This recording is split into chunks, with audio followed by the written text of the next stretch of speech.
어린 시절 한 이불을 덮고 잤던 형제가 나이 들어 점점 남처럼 멀어지는 일에 대해서 말할 겁니다. 어린 시절에는 그토록 가까웠던 형제가 이제는 1년에 한두 번 만나기도 어렵다는 것. 명절에 만나도 할 말이 없어서 어색하게 밥만 먹다가 헤어진다는 것. 전화 한 통 하기가 왜 이리 어려운지 안부를 묻는 것조차 어떤 부담처럼 느껴진다는 것에 대해 말하겠습니다. 나무가 자라면 가지는 서로 멀어집니다. 같은 뿌리에서 태어났어도 같은 햇살을 받으며 자랐어도 가지는 저마다의 방향으로 뻗어나갑니다. 어떤 가지는 동쪽으로, 어떤 가지는 서쪽으로, 어떤 가지는 높이 솟아오르고 어떤 가지는 낮게 드리워집니다. 그것이 나무가 살아가는 방식이고 그것이 자연의 이치입니다. 형제의 도리를 저버렸다고 스스로를 탓하고 계신 분들도 있을 것입니다. 그것은 당신의 잘못이 아닙니다. 그것은 슬픈 일이 아니라 자연스러운 일입니다. 같은 부모에게서 태어났다는 이유만으로 평생을 가깝게 지내야 한다는 것은 아름다운 이상이기는 하지만 현실이 아닙니다. 그것은 우리가 꿈꾸는 그림이지 우리가 실제로 살아가는 삶이 아닙니다. 형제라는 관계는 우리가 선택한 관계가 아닙니다. 우리는 부모를 선택하지 않았고 형제를 선택하지 않았습니다. 우연히 같은 집에서 태어났고 우연히 같은 밥상에서 밥을 먹었을 뿐입니다. 그 우연이 평생의 의무가 되어야 할 이유는 없습니다. 저는 오늘 여러분의 어깨 위에 놓인 그 무거운 짐을 조금 덜어드리고 싶습니다. 형제가 멀어졌다고 해서 당신이 나쁜 사람인 것은 아닙니다. 자, 그렇다면 왜 형제는 나이가 들수록 멀어지는 것일까요? 이것을 이해하기 위해서는 먼저 우리가 형제와 함께 보냈던 시간의 본질을 들여다봐야 합니다. 어린 시절, 우리는 왜 형제와 가까웠을까요? 그것은 사랑 때문이었을까요? 물론 사랑도 있었을 것입니다. 그러나 더 근본적인 이유는 우리가 같은 공간에 있었기 때문입니다. 같은 밥상에서 밥을 먹었습니다. 학교도 같이 다녔고, 동네 친구들도 같이 어울렸습니다. 우리는 선택의 여지가 없이 매일 얼굴을 마주했고 선택의 여지가 없이 매일 대화를 나눴습니다. 그 시절의 가까움은 의지의 결과가 아니라 환경의 결과였습니다. 우리가 형제를 선택해서 가까이 둔 것이 아니라 형제가 그냥 거기에 있었던 것입니다. 그런데 시간이 흐르면 어떻게 됩니까?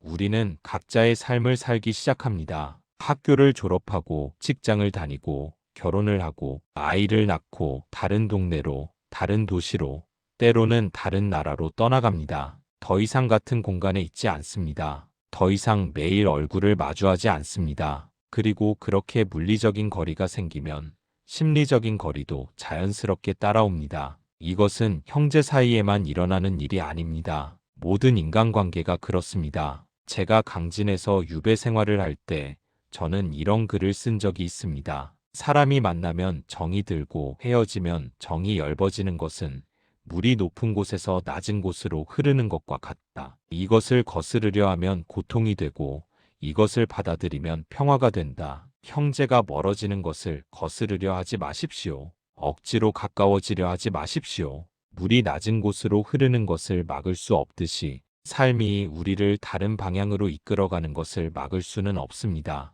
형제가 멀어지는 데에는 심리적인 이유도 있습니다. 첫 번째는 비교입니다. 우리는 형제를 다른 누구보다 많이 비교합니다. 왜냐하면 형제는 우리와 가장 비슷한 조건에서 출발했기 때문입니다. 같은 부모, 같은 집안, 같은 환경. 그래서 형제가 나보다 잘 되면 그것이 유독 아프게 느껴집니다. 나와 똑같이 시작했는데 왜 저 사람은 저렇게 됐고 나는 이렇게 됐을까? 이런 비교는 남들과 할 때보다 형제와 할 때 훨씬 날카롭습니다. 왜냐하면 형제와의 비교에는 변명의 여지가 없기 때문입니다. 남과 비교할 때는 이렇게 생각할 수 있습니다. 저 사람은 원래 집이 잘 살았으니까, 저 사람은 좋은 학교를 나왔으니까, 저 사람은 운이 좋았으니까. 그러나 형제와 비교할 때는 그런 변명이 통하지 않습니다. 같은 부모 밑에서 자랐고, 같은 밥을 먹었고, 같은 기회를 받았습니다. 그런데 결과가 다르다면 그것은 오로지 나의 능력 차이, 나의 노력 차이라고 느껴지게 됩니다. 이 비교의 고통을 피하는 가장 쉬운 방법은 무엇일까요? 만나지 않는 것입니다. 연락하지 않는 것입니다. 그래서 형제는 멀어집니다. 비교의 고통을 피하기 위해서. 두 번째 심리적 이유는 기대의 어긋남입니다. 우리는 형제에게 특별한 기대를 품습니다. 피를 나눈 사이니까 나를 이해해 줄 것이다. 가족이니까 내 편을 들어줄 것이다. 형제니까 어려울 때 도와줄 것이다. 그러나 현실은 종종 그 기대를 배반합니다. 형제도 자기 삶이 있습니다. 형제도 자기 가족이 있습니다. 형제도 자기 문제가 있습니다. 그래서 우리가 원하는 만큼, 우리가 기대하는 만큼 우리에게 관심을 주지 못할 때가 많습니다. 그리고 그 기대가 어긋날 때 우리는 상처를 받습니다. 남에게 기대했다가 실망하는 것보다 형제에게 기대했다가 실망하는 것이 훨씬 더 아픕니다. 왜냐하면 형제에게는 당연히 그래야 한다는 전제가 깔려 있기 때문입니다. 형제라면 당연히 이 정도는 해줘야지. 피를 나눈 사이인데 어떻게 이럴 수가 있어? 이런 생각이 들 때 우리는 배신감을 느낍니다. 그리고 그 배신감은 분노가 되고 그 분노는 거리두기가 됩니다. 상처받지 않으려고, 더 이상 기대하지 않으려고 우리는 형제와 멀어집니다. 세 번째 심리적 이유는 서로 다른 삶의 방향입니다. 어린 시절에 우리는 형제와 많은 것을 공유합니다. 같은 음식을 좋아했고, 같은 놀이를 즐겼고, 같은 꿈을 꾸기도 했습니다. 그러나 나이가 들면서 우리는 각자의 가치관을 형성하고 각자의 삶의 방식을 선택합니다. 어떤 형제는 도시에서 살고 싶어 하고, 어떤 형제는 시골에서 살고 싶어 합니다. 어떤 형제는 돈을 많이 버는 것이 중요하다고 생각하고, 어떤 형제는 여유 있게 사는 것이 중요하다고 생각합니다. 어떤 형제는 보수적인 생각을 가지고 있고, 어떤 형제는 진보적인 생각을 가지고 있습니다. 이렇게 삶의 방향이 달라지면 대화가 어려워집니다. 명절에 만나서 무슨 이야기를 합니까?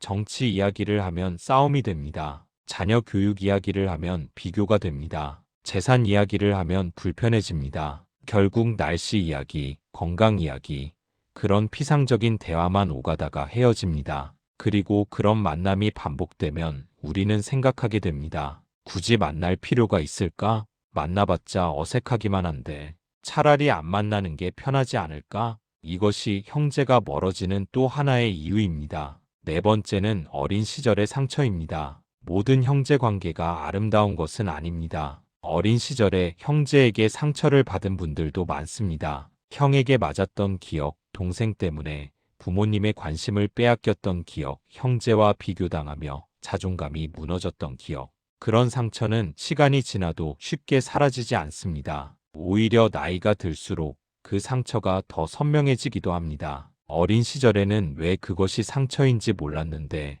어른이 되어서야 그때 내가 정말 힘들었구나 하고 깨닫게 되는 경우도 있습니다. 그리고 그 상처를 준 형제와 가까이 지내라고요? 그것은 쉬운 일이 아닙니다. 용서하라고요?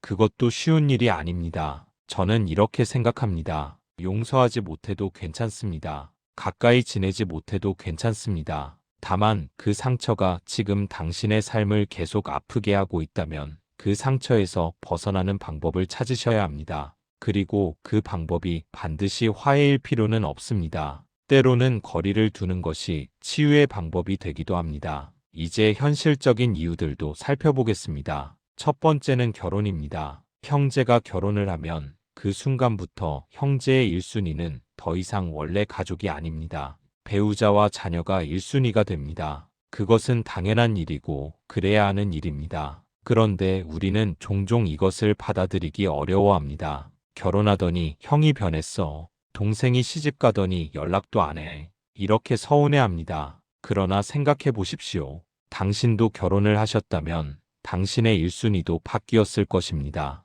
배우자의 부모님 생신도 챙겨야 하고 아이들 학교 일도 챙겨야 하고 명절에는 시가나 처가도 가야 합니다. 그러다 보면 형제에게 쓸 시간과 에너지가 줄어드는 것은 당연한 일입니다. 형제가 변한 것이 아닙니다. 삶이 달라진 것입니다. 결혼이라는 선택이 형제 사이에 자연스러운 거리를 만드는 것입니다. 이것을 배신이라고 느끼면 고통스럽습니다. 이것을 자연스러운 변화라고 받아들이면 편안해집니다. 두 번째 현실적 이유는 경제입니다. 형제 사이에 경제적인 차이가 생기면 관계가 어려워집니다. 한쪽이 잘 살고 한쪽이 못 살면 잘 사는 쪽은 부담을 느낍니다. 도와줘야 하나? 얼마나 도와줘야 하나? 도와주면 계속 기대하지 않을까?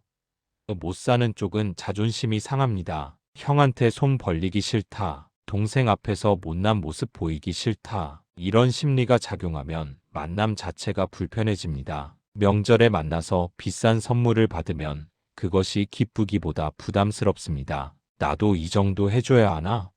하는 생각이 듭니다. 반대로 내가 준 선물이 형제의 것보다 초라해 보이면 그것이 수치스럽게 느껴집니다. 그래서 차라리 만나지 않는 것을 선택합니다. 비교당하지 않으려고, 부담 느끼지 않으려고 돈이 형제 사이를 갈라놓습니다. 이것은 슬픈 일이지만 현실입니다. 세 번째 현실적 이유는 지리적 거리입니다. 옛날에는 형제가 같은 마을에서 적어도 같은 고을에서 살았습니다. 걸어서 한두 시간이면 형제 집에 갈 수 있었습니다. 그래서 자주 만났고 자주 만나니까 관계가 유지됐습니다. 그러나 요즘은 어떻습니까? 형은 서울에 살고 동생은 부산에 삽니다. 언니는 미국에 살고 여동생은 제주도에 삽니다. 만나려면 비행기를 타야 하고 KTX를 타야 합니다. 시간도 들고 돈도 듭니다. 1년에 한두 번 만나는 것도 쉽지 않습니다. 그리고 1년에 한두 번 만나는 사이가 되면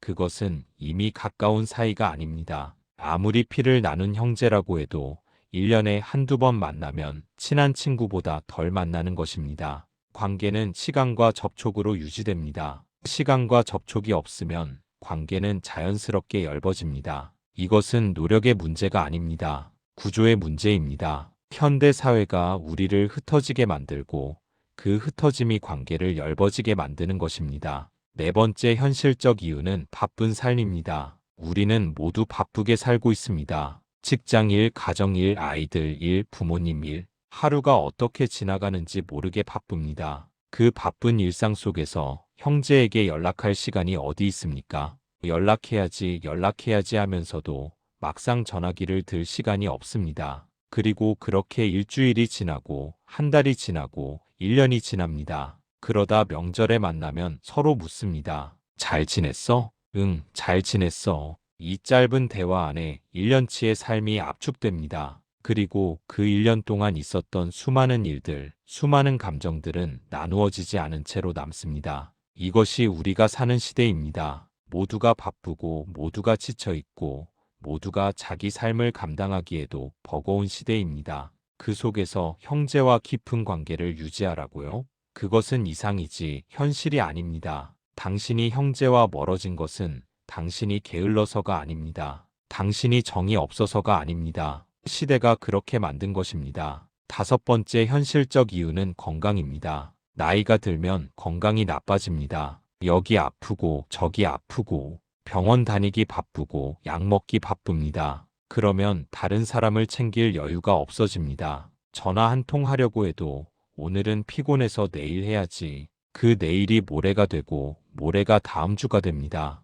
형제가 아프다는 소식을 들어도 찾아가기가 쉽지 않습니다. 나도 아픈데 어떻게 가나. 내 몸 건사하기도 힘든데 어떻게 남을 챙기나. 그래서 형제가 아플수록 오히려 연락이 뜸해지는 경우도 있습니다. 마음은 있는데 몸이 따라주지 않는 것입니다. 그리고 그런 자신이 못났다고 자책합니다. 형이 아픈데 찾아가지도 못하고 동생이 힘들어하는데 도와주지도 못하고 그러지 마십시오. 당신도 지금 당신의 삶을 살아내느라 힘든 것입니다. 당신도 지금 당신의 몸과 마음을 돌보느라 바쁜 것입니다. 그것은 이기적인 것이 아니라 살아남기 위한 것입니다. 이제 저는 우리가 흔히 하는 오해들에 대해 이야기하고 싶습니다. 이 오해들이 우리를 고통스럽게 만듭니다. 이 오해들이 우리에게 죄책감을 안겨줍니다. 그래서 이 오해들을 하나씩 풀어드리고 싶습니다. 첫 번째 오해입니다. 형제라면 무슨 일이 있어도 가까워야 한다. 이것은 오해입니다.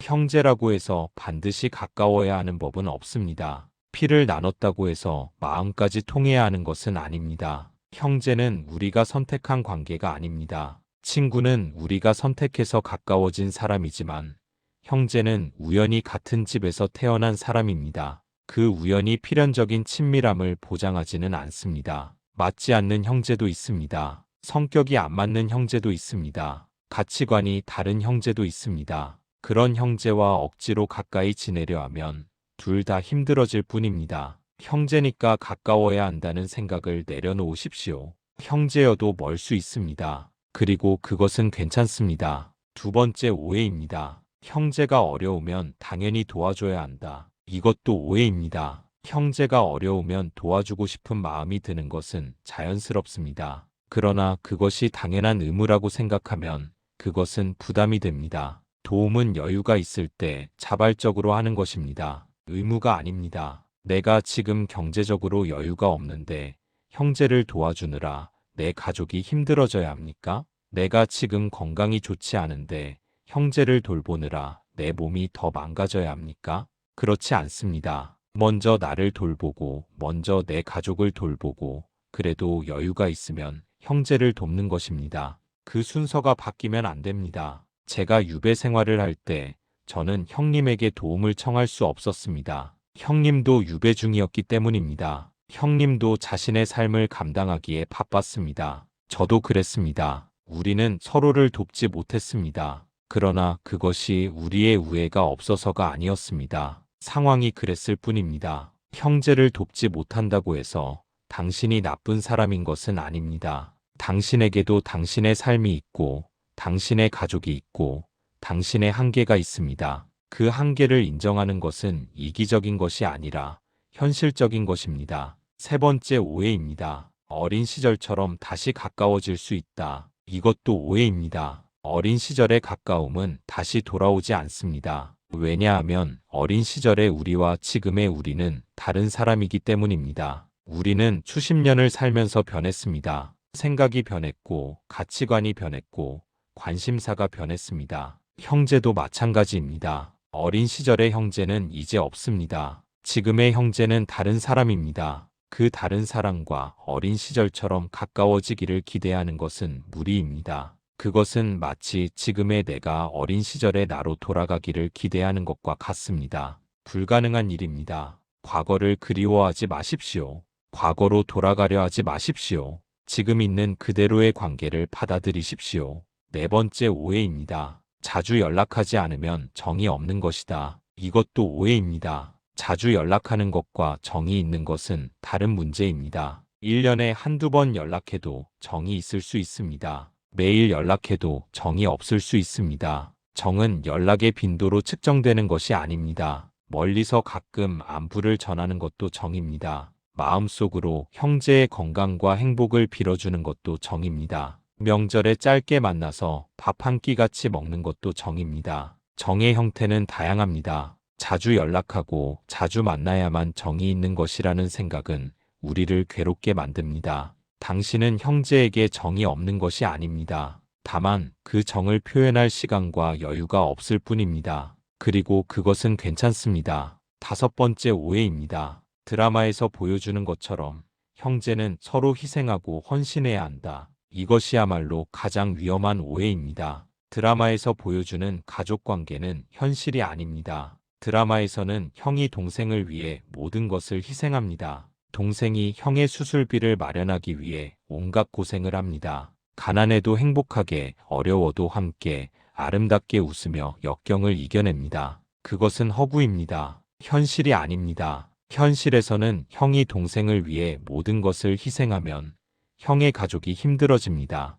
동생이 형의 수술비를 마련하느라 고생하면 동생의 삶이 무너집니다. 드라마의 기준으로 현실을 평가하지 마십시오. 드라마에서 보여주는 이상적인 형제 관계와 실제로 당신이 형제와 맺고 있는 관계를 비교하지 마십시오. 그 비교는 당신을 불행하게 만들 뿐입니다. 드라마는 드라마이고 현실은 현실입니다. 현실의 형제 관계는 드라마처럼 아름답지 않아도 됩니다. 서툴러도 됩니다. 어색해도 됩니다. 멀어도 됩니다. 그것이 현실의 형제 관계입니다. 그리고 그것은 괜찮습니다. 저는 여러분께 오해하지 말라는 말을 여러 번 드렸습니다. 이제 저는 조금 다른 이야기를 해드리려 합니다. 어떻게 하면 형제와의 거리를 편안하게 받아들일 수 있는지, 어떻게 하면 그 거리 때문에 괴로워하지 않을 수 있는지 저의 경험을 토대로 말씀드리겠습니다. 제가 강진에서 유배 생활을 할 때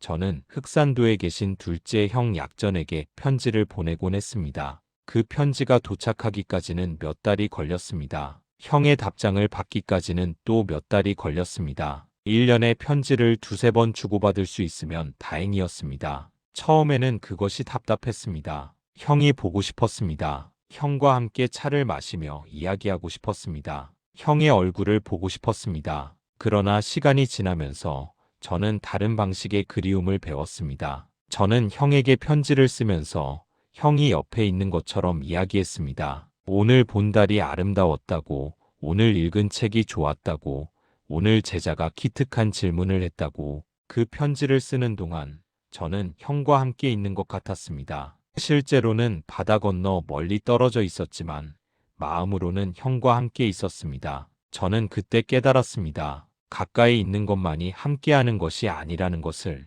멀리 있어도 마음으로 함께할 수 있다는 것을. 여러분도 그렇게 하시면 됩니다. 형제가 멀리 있어도 마음속으로 그 형제를 생각해 주시면 됩니다. 오늘 형은 뭘 하고 있을까? 동생 건강은 괜찮을까? 이렇게 가끔 떠올려 주시는 것만으로도 당신은 형제를 사랑하고 있는 것입니다. 연락을 자주 못해도 괜찮습니다. 만나지 못해도 괜찮습니다. 마음속에 그 사람을 두고 있는 것, 그것만으로도 충분합니다. 또 한 가지 말씀드리고 싶은 것은 기대를 줄이라는 것입니다. 형제에게 기대가 크면 실망도 큽니다. 실망이 크면 상처도 큽니다. 상처가 크면 멀어지게 됩니다. 기대를 줄이면 실망도 줄어듭니다. 실망이 줄면 상처도 줄어듭니다. 상처가 줄면 편안하게 지낼 수 있습니다. 형제에게 무엇을 바라지 마십시오. 형제가 나를 위해 무엇을 해줄 것이라고 기대하지 마십시오. 그냥 형제가 있다는 것,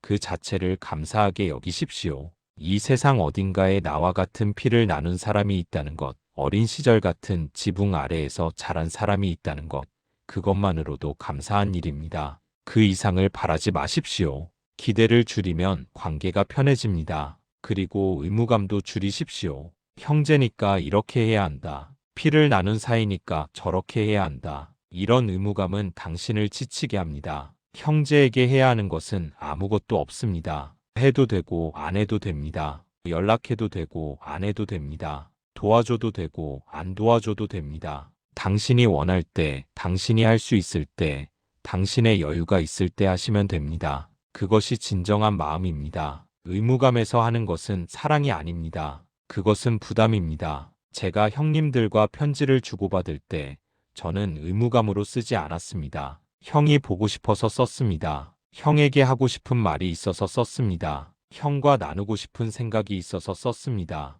그래서 그 편지를 쓰는 것이 즐거웠습니다. 힘들지 않았습니다. 만약 제가 형에게 한 달에 한 번은 편지를 써야 한다는 의무감으로 편지를 썼다면 그것은 고역이 되었을 것입니다. 의무감을 내려놓으십시오. 하고 싶을 때 하십시오. 그것이 자연스럽습니다. 또 한 가지 중요한 것은 비교를 멈추는 것입니다. 형제와 나를 비교하지 마십시오. 형제의 삶과 나의 삶을 비교하지 마십시오. 형이 나보다 잘 살아도 그것은 형의 삶입니다. 나의 삶이 아닙니다. 동생이 나보다 못 살아도 그것은 동생의 삶입니다. 나의 책임이 아닙니다. 우리는 각자의 삶을 살고 있습니다. 같은 뿌리에서 시작했지만 각자 다른 방향으로 자라났습니다. 그 각자의 방향을 존중하십시오. 비교는 불행의 씨앗입니다. 형제와 비교하면 나보다 나은 형제를 보고 열등감을 느끼게 됩니다. 나보다 못한 형제를 보고 우월감을 느끼게 됩니다.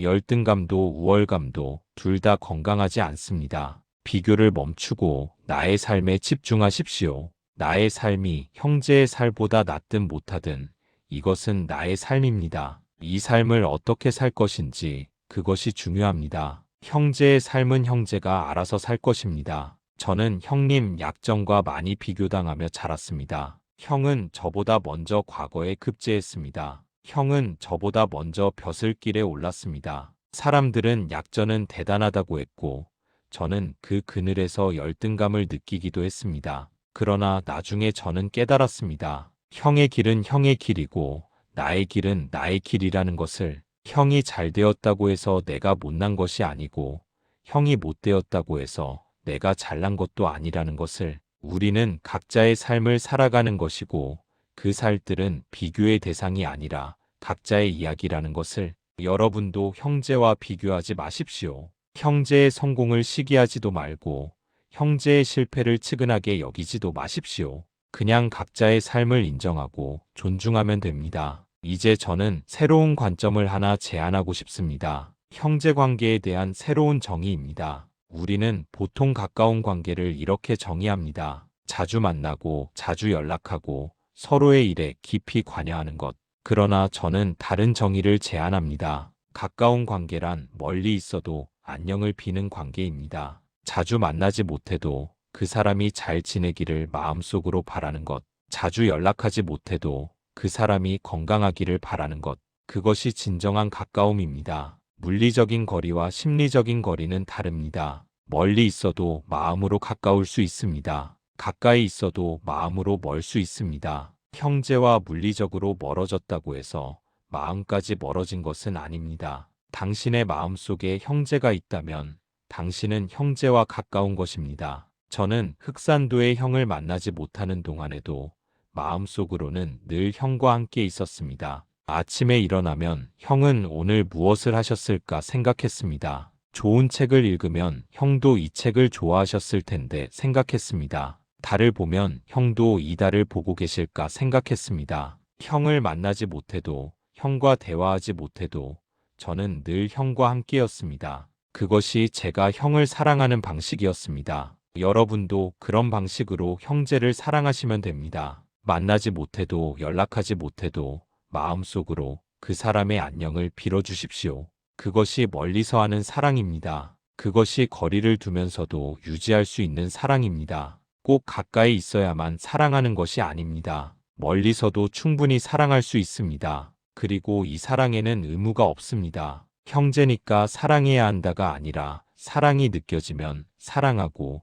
느껴지지 않으면 그냥 두면 된다입니다. 억지로 사랑하려 하지 마십시오. 사랑은 억지로 되는 것이 아닙니다. 마음이 가면 가는 것이고 마음이 가지 않으면 가지 않는 것입니다. 그것을 억지로 바꾸려 하면 둘 다 힘들어집니다. 형제를 사랑하고 싶으시면 사랑하십시오. 그러나 사랑해야만 한다는 의무감에 사로잡히지는 마십시오. 저는 이제 좀 더 현실적인 이야기를 해드리겠습니다. 형제와 거리를 두는 것에 대해 죄책감을 느끼시는 분들이 많습니다. 부모님이 돌아가시고 나면 형제밖에 없는데 어떻게 형제를 멀리할 수가 있어? 죽을 때 후회하지 않을까? 이런 생각들이 당신을 괴롭히고 있을 것입니다. 그러나 저는 이렇게 말씀드리고 싶습니다. 거리를 두는 것이 관계를 끊는 것은 아닙니다. 거리를 두는 것은 적절한 간격을 유지하는 것입니다. 서로를 다치게 하지 않을 만큼의 거리, 서로를 부담스럽게 하지 않을 만큼의 거리,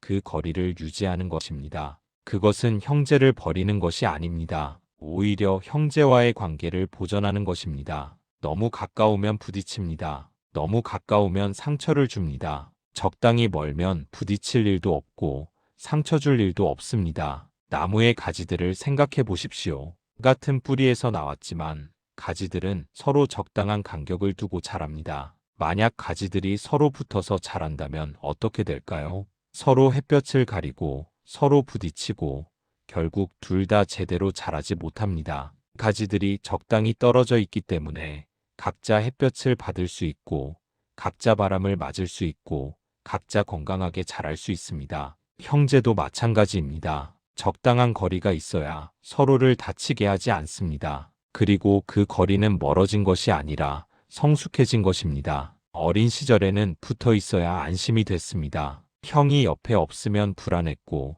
동생이 보이지 않으면 걱정됐습니다. 그러나 어른이 되면 떨어져 있어도 괜찮아집니다. 형이 멀리 있어도 형이 잘 지내고 있다는 것을 압니다. 동생이 보이지 않아도 동생이 자기 삶을 잘 살고 있다는 것을 믿습니다. 그 믿음이 있으면 거리는 문제가 되지 않습니다. 여러분께서 형제와 멀어진 것은 사랑이 없어진 것이 아닙니다. 사랑의 형태가 바뀐 것입니다. 어린 시절의 사랑은 붙어 있는 사랑이었습니다. 어른이 된 후의 사랑은 떨어져서 안녕을 비는 사랑입니다. 둘 다 사랑입니다. 형태만 다를 뿐입니다. 붙어 있지 않는다고 해서 사랑이 아닌 것이 아닙니다. 저는 유배지에서 형을 그리워할 때 이런 시를 쓴 적이 있습니다. 천리 떨어진 곳에서도 같은 달을 봅니다. 그 달 아래에서 형이 저를 생각하면 저도 형을 생각합니다. 만나지 못해도 우리는 같은 달 아래에 있습니다. 멀리 있어도 같은 하늘 아래에 있습니다.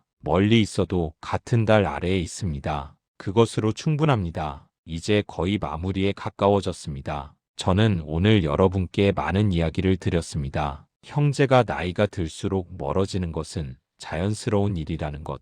그것은 누군가의 잘못이 아니라 삶이 흘러가는 방향이라는 것. 기대를 줄이고 의무감을 내려놓고 비교를 멈추면 마음이 편해진다는 것. 멀리서 안녕을 비는 것도 사랑이라는 것. 제가 오늘 가장 드리고 싶었던 말씀을 한 문장으로 정리하겠습니다. 형제가 멀어지는 것은 슬픈 일이 아니라 삶이 각자의 방향으로 흘러가는 자연스러운 일입니다. 그것을 받아들이십시오. 그것에 저항하지 마십시오. 물이 낮은 곳으로 흐르듯이 삶은 흘러갑니다. 우리는 그 흐름을 막을 수 없습니다. 다만 그 흐름 속에서 어떻게 마음을 편안하게 유지할 것인지 그것을 배워야 합니다. 형제가 멀어졌다고 자책하지 마십시오. 당신은 그저 바쁜 삶을 사느라, 멀리 떨어져 사느라, 각자의 가족을 돌보느라 형제와 자주 만나지 못했을 뿐입니다. 그것은 잘못이 아닙니다. 그것은 현대인의 삶입니다.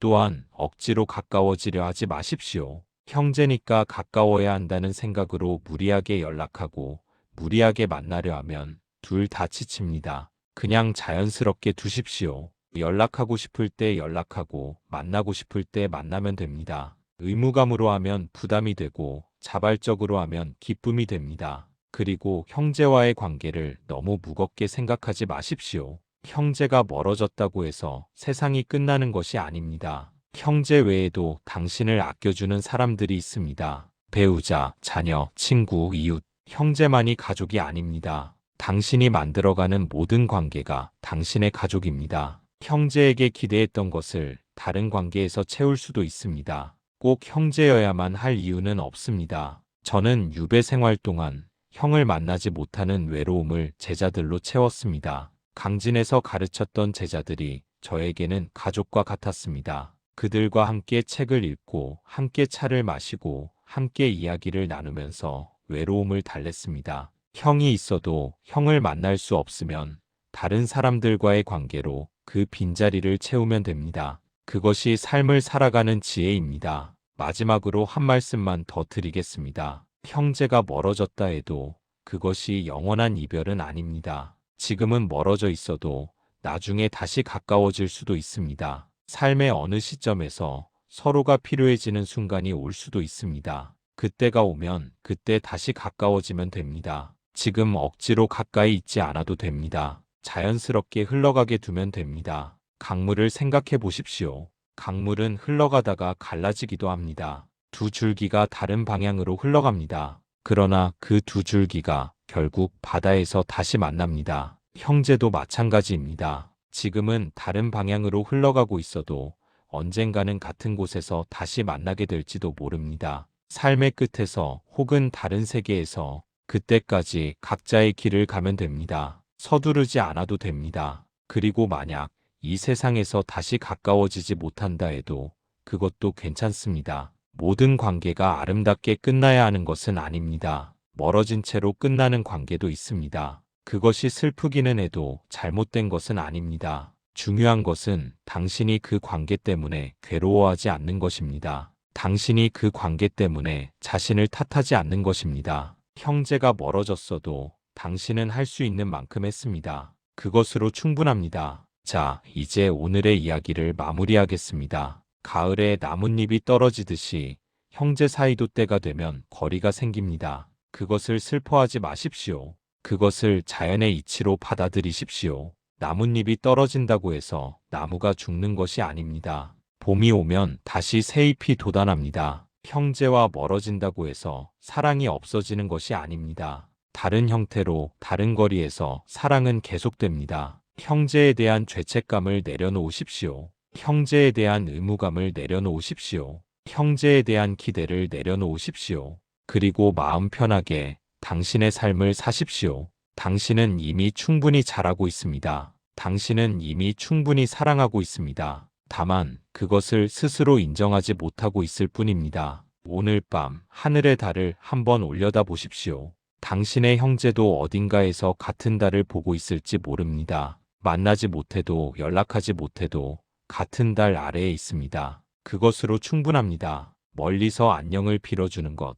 그것이 나이 든 후의 형제 사랑입니다. 그리고 그것은 가까이 있는 사랑 못지않게 아름다운 사랑입니다. 한 줄기 강물이 바다로 흘러가듯이 우리의 삶도 흘러갑니다. 그 흐름 속에서 형제와 멀어지기도 하고 새로운 사랑과 가까워지기도 합니다. 흐름을 거스르지 마십시오. 흐름에 몸을 맡기십시오. 그러면 마음이 편안해집니다. 저는 정약용입니다. 오늘 여러분과 함께 형제에 대한 이야기를 나눌 수 있어서 감사합니다. 형제 때문에 마음 아파하셨던 분들, 형제 때문에 죄책감을 느끼셨던 분들, 오늘 제 이야기가 조금이나마 위로가 되셨으면 좋겠습니다. 당신은 혼자가 아닙니다. 많은 사람들이 같은 고민을 하고 있습니다. 그리고 그 고민은 잘못된 것이 아닙니다. 자연스러운 것입니다. 마지막으로 저의 형 약전이 흑산도에서 제게 보낸 편지의 한 구절을 나누며 마치겠습니다. 아우야, 멀리 있어도 마음은 가깝다. 만나지 못해도 내가 잘 지내고 있다는 것만 알면